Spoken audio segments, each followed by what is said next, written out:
उत्तर प्रदेश में आप सभी का स्वागत है। बुलेटिन का आगाज करते हैं उत्तर प्रदेश की खबरों के साथ।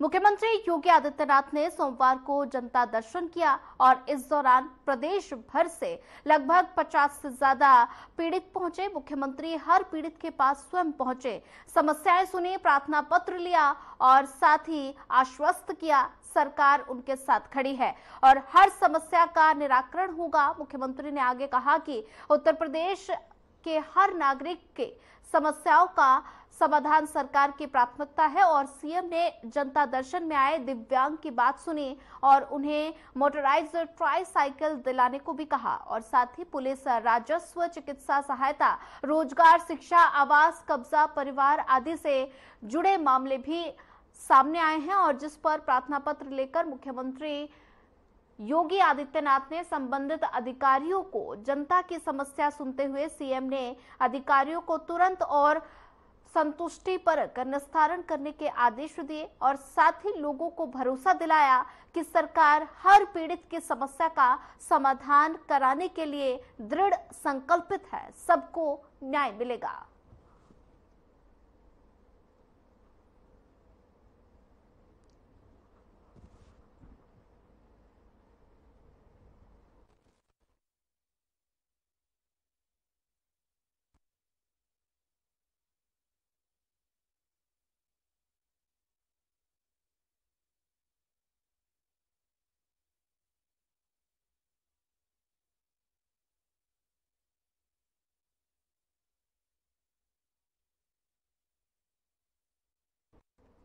संसद के मानसून सत्र 2025 की शुरुआत पर प्रधानमंत्री नरेंद्र मोदी का संबोधन। प्रधानमंत्री नरेंद्र मोदी ने कहा कि पहलगाम में हुए क्रूर अत्याचार और नरसंहार ने पूरी दुनिया को झंझोर कर रख दिया है और साथ ही स्वार्थों को दरकिनार करते हुए देश हित में हमारी अधिकांश पार्टियों के प्रतिनिधियों ने दुनिया के कई देशों में जाकर एक स्वर में दुनिया के सामने पाकिस्तान को बेनकाब करने का एक बेहद सफल अभियान चलाया और साथ ही पीएम मोदी ने कहा कि मैं उन सभी सांसदों और दलों की सराहना करना चाहता हूं जिन्होंने राष्ट्रहित में इस महत्वपूर्ण कार्य को अंजाम दिया और इसमें देश के एक सकारात्मक माहौल बना है। मानसून सत्र में आप सभी मीडिया जगत के लोगों का स्वागत है। साथियों, मानसून नवीनता और नवसर्जन का प्रतीक है और अब तक जो खबरें मिली हैं, देश में मौसम बहुत ही अच्छे ढंग से आगे बढ़ रहा है। कृषि को लाभदायक मौसम की खबरें हैं और बारिश किसानों की अर्थव्यवस्था, देश की अर्थव्यवस्था, ग्रामीण अर्थव्यवस्था और इतना ही नहीं, हर परिवार की अर्थव्यवस्था में एक बहुत महत्वपूर्ण होता है। अब तक जो मुझे जानकारी दी गई है उस हिसाब से पिछले 10 वर्ष में जो पानी का भंडार हुआ है इस बार, वो करीब करीब 3 गुना हुआ है, जिसका आने वाले दिनों में भी देश के अर्थतंत्र को बहुत लाभ होगा। साथियों, ये मानसून सत्र राष्ट्र के लिए ये बहुत ही गौरवपूर्ण सत्र है। ये मानसून सत्र राष्ट्र के लिए एक अपने आप में विजयोत्सव का रूप है।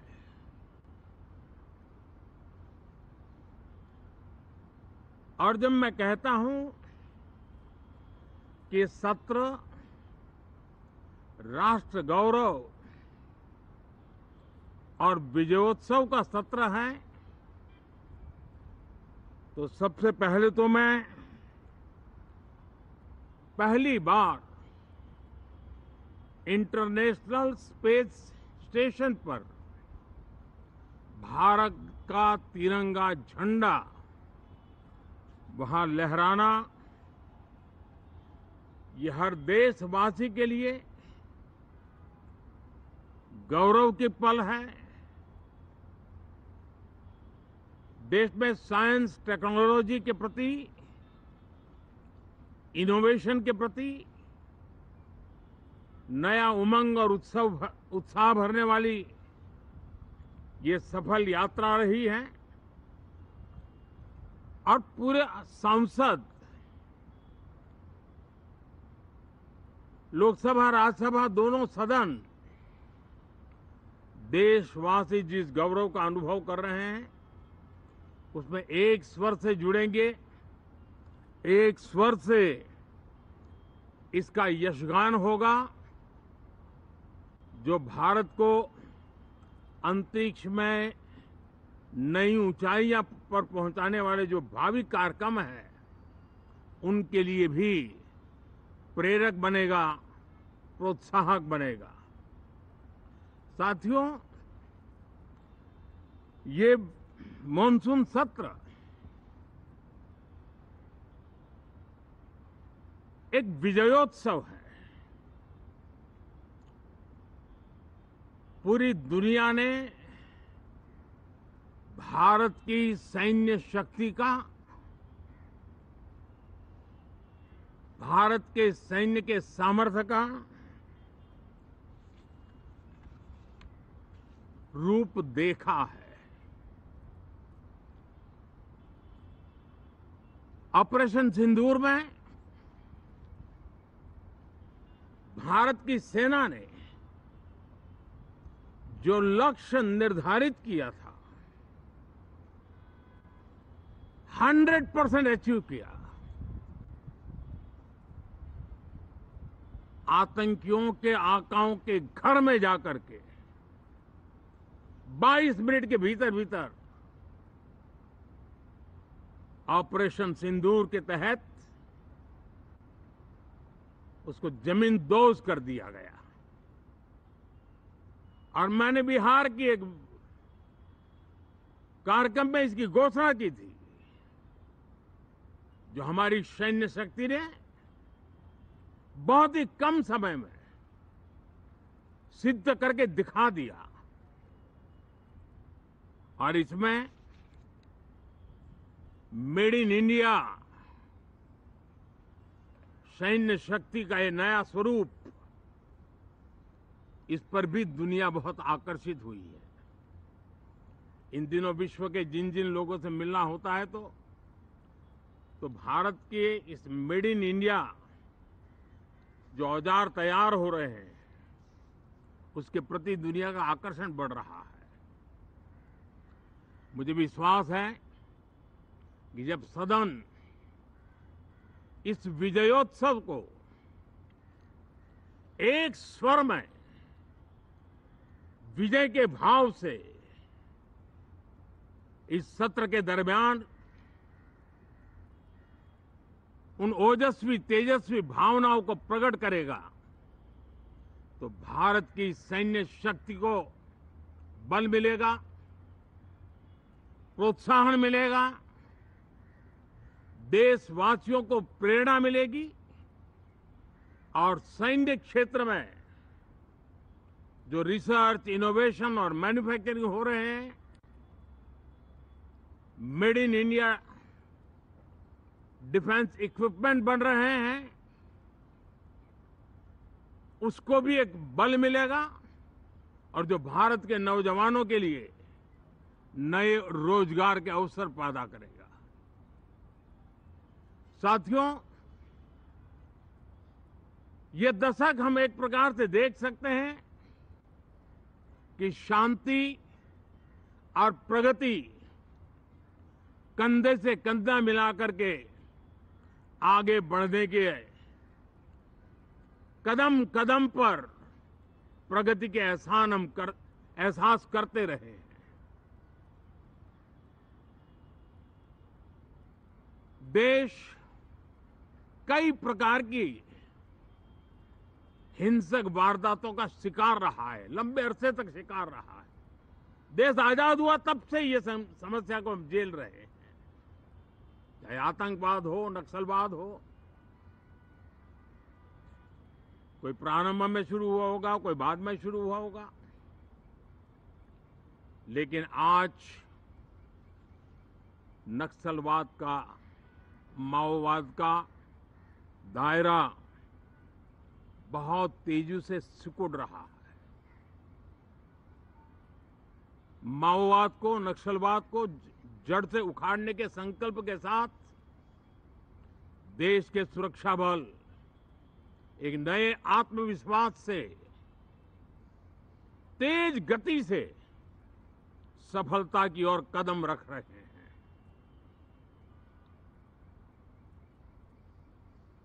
और मैं गर्व से कह सकता हूं,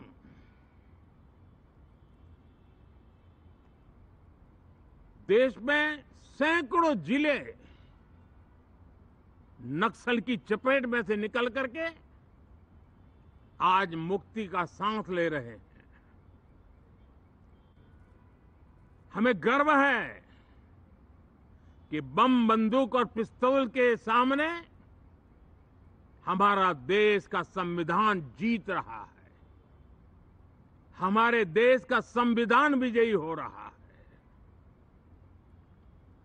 देश के उज्जवल भविष्य के लिए साफ दिख रहा है कि कल तक जो रेड कॉरिडोर थे, वो आज ग्रीन ग्रोथ जोन में परिवर्तित होते नजर आ रहे हैं। साथियों, एक के बाद ऐसी घटनाएं देशभक्ति के लिए, देश की भलाई के लिए संसद में पहुंचे हुए हर माननीय सांसद के लिए गौरव का पल है। और संसद के इस सत्र में ये गौरव गान पूरा देश सुनेगा, हर सांसद से सुनेगा, हर दल से सुनेगा। साथियों, आर्थिक क्षेत्र में भी जब 2014 में आप सबने हमें जिम्मेवारी दी, देश फ्रेजाइल 5 की अवस्था से गुजर रहा था।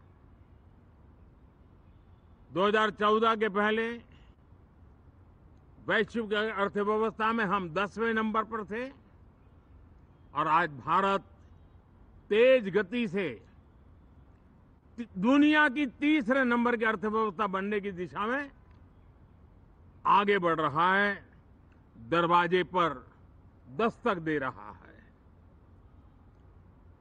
इन दिनों 25 करोड़ गरीबों का गरीबी से बाहर निकलना, जिसको विश्व की अनेक संस्थाएं सराहना कर रही है।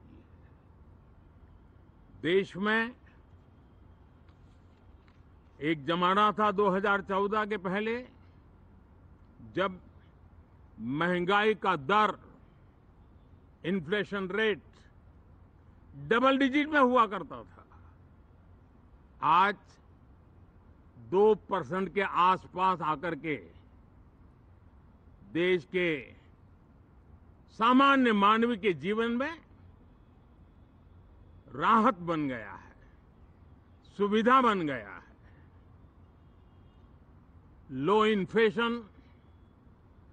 लो इन्फ्लेशन के सामने हाई ग्रोथ एक अच्छे विकास यात्रा की दिशा है।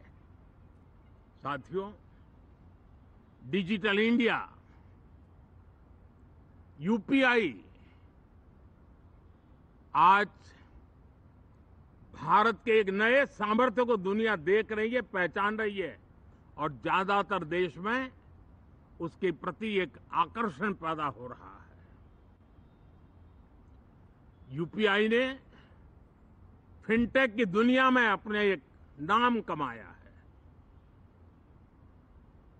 रियल टाइम डिजिटल ट्रांजैक्शन दुनिया में सबसे ज्यादा हो रहे हैं। दुनिया में जितने हो रहे हैं, अकेले भारत में उससे ज्यादा हो रहे हैं।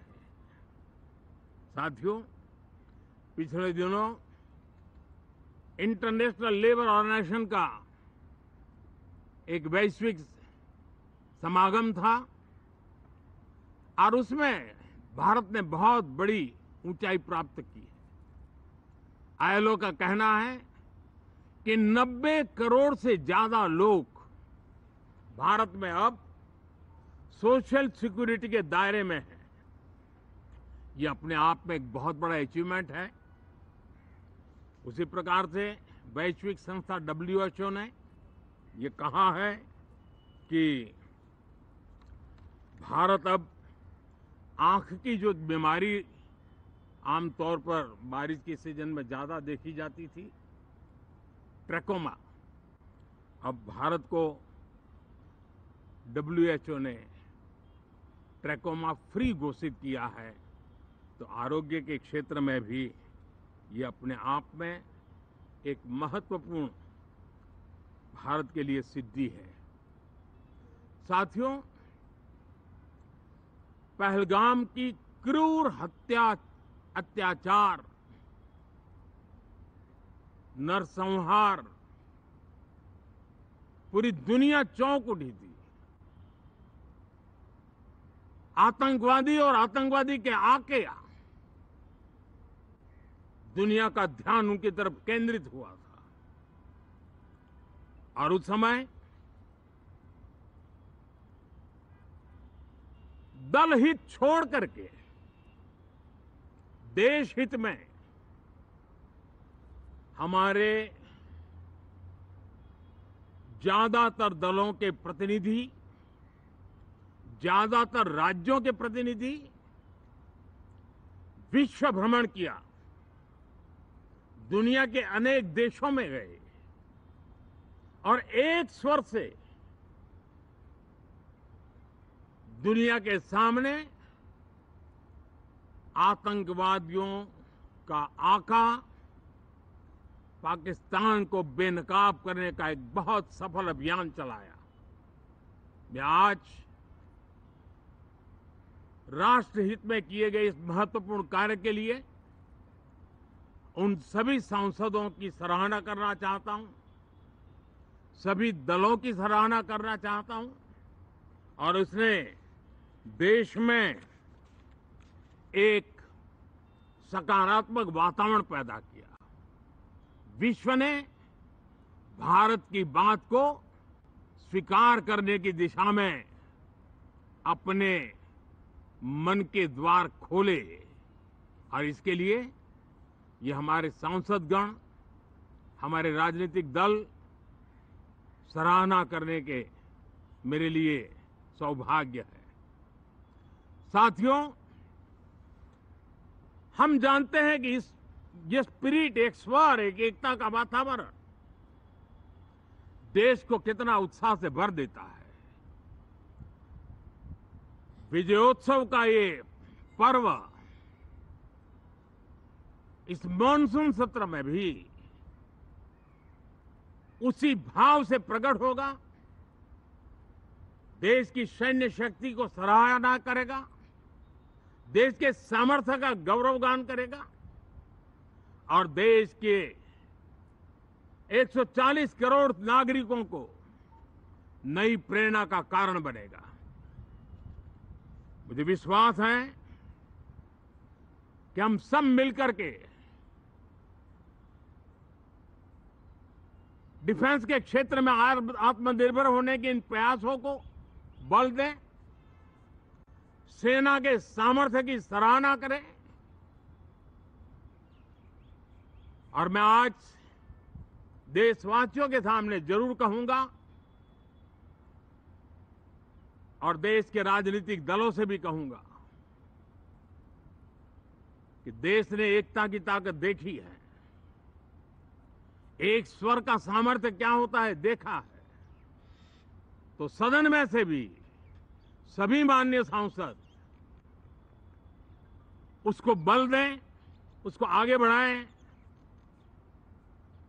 और मैं जरूर कहूंगा, राजनीतिक दल अलग अलग हैं, हर एक का अपना एक एजेंडा है, अपनी एक भूमिका है, लेकिन मैं इस वास्तविकता को स्वीकार करता हूं कि दल हित में मत भले न मिले, लेकिन देश हित में मन जरूर मिले। इसी एक भावना के साथ इस मानसून सत्र से देश के विकास यात्रा को बल देने वाले, देश की प्रगति को बल देने वाले, देश के नागरिकों को सामर्थ्य देने वाले अनेक विधेयक प्रस्तावित हैं। सदन विस्तृत चर्चा करके उसको भी पारित करेगा। मेरी सभी माननीय सांसदों से उत्तम डिबेट चलाने के लिए शुभकामनाएं हैं। चलिए रुक करते अगली खबर का। उत्तर प्रदेश के मुख्यमंत्री योगी आदित्यनाथ ने कहा कि हरिद्वार से पावन गंगा जल लेकर आने वाले सभी शिव भक्तों का स्वागत करता हूं। सरकार और विभिन्न सामाजिक संगठनों ने भी इसके लिए पुख्ता व्यवस्था की है और किसी श्रद्धालु को कष्ट ना हो, सुरक्षा से जुड़ा हुआ कोई मुद्दा ना बने, यातायात की समस्या का सामना ना करना पड़े, इसके लिए जहां पुख्ता व्यवस्था की गई है, वहीं धार्मिक संगठनों ने जगह जगह पंडाल लगाकर उनके स्वागत के लिए व्यवस्था की है और ये उनकी श्रद्धा को सम्मान देने का प्रयास है। और हमें ध्यान में रखना होगा कि जहां उत्साह और उमंग है, श्रद्धा और भक्ति, उसको भंग करने के लिए कुछ तत्व लगातार प्रयास कर रहे हैं। ऐसे तत्वों द्वारा ये प्रयास किया जा रहा है कि कांवड़ यात्रा को बदनाम ना किया जाए और ऐसे में जो भगवान शिव की पावन यात्रा को बदनाम करने का प्रयास करके उपद्रवी के बेस में छिपे हुए हैं, उन्हें बेनकाब करें और प्रशासन को तत्काल इसकी सूचना दें।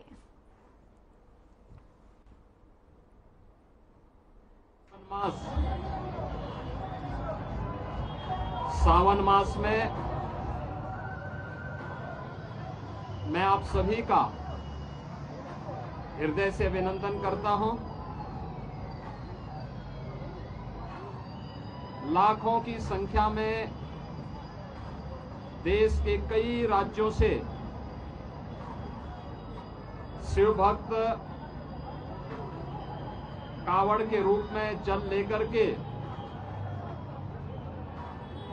कल से विभिन्न शिवालयों में जलाभिषेक करेंगे।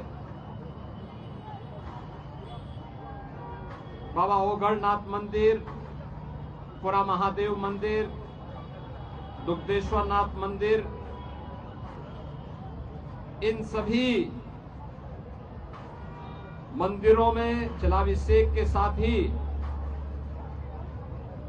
सावन मास में भगवान शिव के प्रति वे सभी लोग अपनी आस्था को व्यक्त करेंगे। इस अवसर पर हरिद्वार से पावन गंगा जल लेकर के आने वाले सभी शिव भक्तों का मैं हृदय से स्वागत करता हूं। मुझे बहुत अच्छा लगा है कि बड़ी श्रद्धा भाव के साथ कावड़ लेकर के चल रहे शिव भक्त, युवा हैं, बच्चे हैं, बुजुर्ग हैं, महिलाएं हैं, सामाजिक समता का उदाहरण प्रस्तुत करते हुए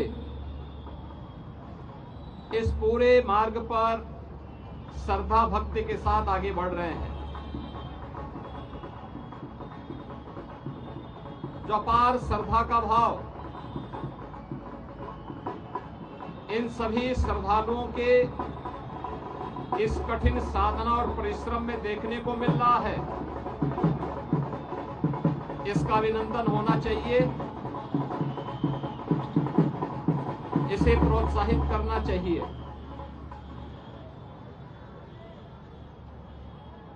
सरकार ने, स्वयंसेवी संगठनों ने